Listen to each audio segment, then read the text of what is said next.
और मुल्क में कोरोना की बिगड़ती सूरत हाल पर स्कूल्स को बंद किया गया था और आज ये फैसला किया जाएगा कि स्कूल खोले जाएं या नहीं खोले जाएं। कोरोना की इस वक्त सूरत हाल क्या है और अवाम SOPs पर जो अमल नहीं कर रहे उससे सूरत हाल मजीद कितनी बिगड़ती जा रही है, इसी बारे में बात करेंगे। डॉक्टर शोभा हमारे साथ मौजूद है। जी बिल्कुल डॉक्टर साहिबा, बहुत शुक्रिया आपके वक्त का। स्कूल्स के हवाले से बात की जा रही है कि दोबारा शायद उन्हें खोल दिया जाए। आज इस हवाले से इजलास भी होगा। डॉक्टर्स की क्या राय है, क्या स्कूल्स को खुलना चाहिए?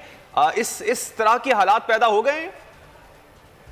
देखिए, इस वक्त भी केसेस काफी ज्यादा हैं और स्कूल्स में देखा गया है कि स्कूल्स में क्लोज स्पेस होती है या रेस्टोरेंट्स में हमेशा रिस्क होता है डिजीज स्प्रेड होने का, क्योंकि एक तो बच्चे प्रिकॉशंस फॉलो नहीं करते और SOPs पे अमल नहीं होता, और दूसरा बच्चों को सोशल डिस्टेंसिंग मेंटेन करने देना और उनको मास्क पे मतलब कंपल्सरी मास्क पहनाना काफी मुश्किल होता है।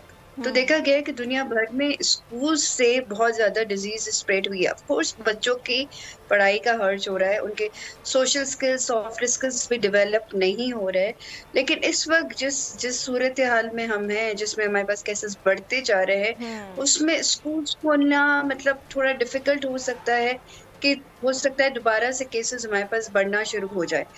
अगर स्कूल्स खोले भी जाएं तो उनको मतलब उनके लिए ये कंपल्सरी होना चाहिए कि वो सारे प्रिकॉशंस जो है वो फॉलो करे। और दूसरा, अगर बच्चों को अब इंकरेज करना चाहिए कि वो ऑनलाइन क्लासेस अटेंड करें, because this is the only way कि आप इस पेंडेमिक को रोक सकते हैं। एंड मतलब एक होता है ना रिस्क वर्सेस बेनिफिट, तो रिस्क बहुत ज्यादा है इस वक्त स्कूल खोलने के। ठीक है मैम, ये भी बताइएगा कि इस वक्त जो कोरोना की सूरत हाल है, आगे आने वाले जो महीने हैं मार्च तक, आप क्या समझती हैं कि ये जो सेकेंड वेव है इसमें कमी आएगी या केसेस में मजीद इजाफा हो जाएगा?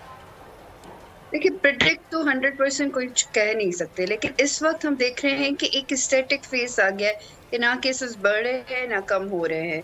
मतलब एक फेज है जिसमें मतलब पॉजिटिविटी आपकी 15 to 70% ही है रह रही है, लेकिन प्रिडिक्शन है कि मार्च में हो सकता है कि एक थर्ड वेव आए।